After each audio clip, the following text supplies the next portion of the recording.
नमस्कार मित्रांनो, आपल्या यूट्यूब चॅनलवरती तुम्हा सर्वांचं पुन्हा एकदा स्वागत। राष्ट्रवादी काँग्रेस पक्षातील विलीनीकरणाच्या चर्चेला सध्या ब्रेक लागल्याचे दिसून येत आहे।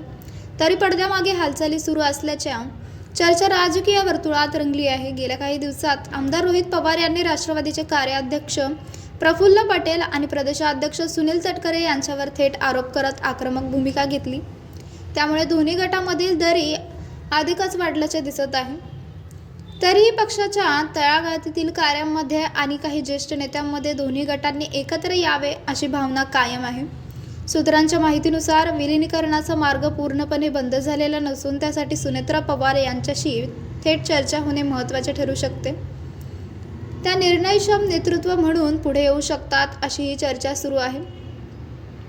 दरम्यान राष्ट्रवादी काँग्रेसचे राष्ट्रीय अध्यक्ष आणि माजी उपमुख्यमंत्री अजित पवार यांच्या निधनाला आज 2 महिने पूर्ण होत आहेत। या निमित्ताने पक्षात त्यांच्या आठवणींना उजाळा देताना दोन्ही गटांच्या एकत्र येण्याचा मुद्दा पुन्हा पुढे आला आहे।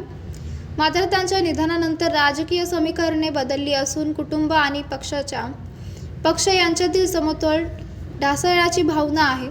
काही नेत्यांमध्ये अजित पवार यांच्या निधनानंतर लगेचच झालेल्या सत्ता स्थापनेच्या घडामोडीमध्ये घाईगडबडीत निर्णय झाल्याची टीकाही झाली होती।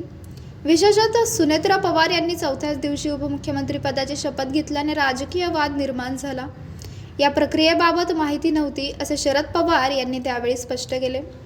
या सगळ्या पार्श्वभूमीवर राष्ट्रवादी काँग्रेसमध्ये सध्या 2 वेगळे प्रवाह दिसत आहेत। एकीकडे आरोप प्रत्यारोप आणि दुसरीकडे एकत्र येण्याची आशा। पुढील काही दिवसात नेतृत्व पातळीवर संवाद झाला तर विलीनीकरणाच्या चर्चेला पुन्हा गती मिळू शकते। मात्र सध्या तरी राजकीय वास्तव हे मतभेदांच्या छायेत दिसत आहे। तर मित्रांनो, आपल्याला काय वाटते? आपली प्रतिक्रिया आम्हाला कमेंट बॉक्सच्या माध्यमातून नक्कीच कळवा।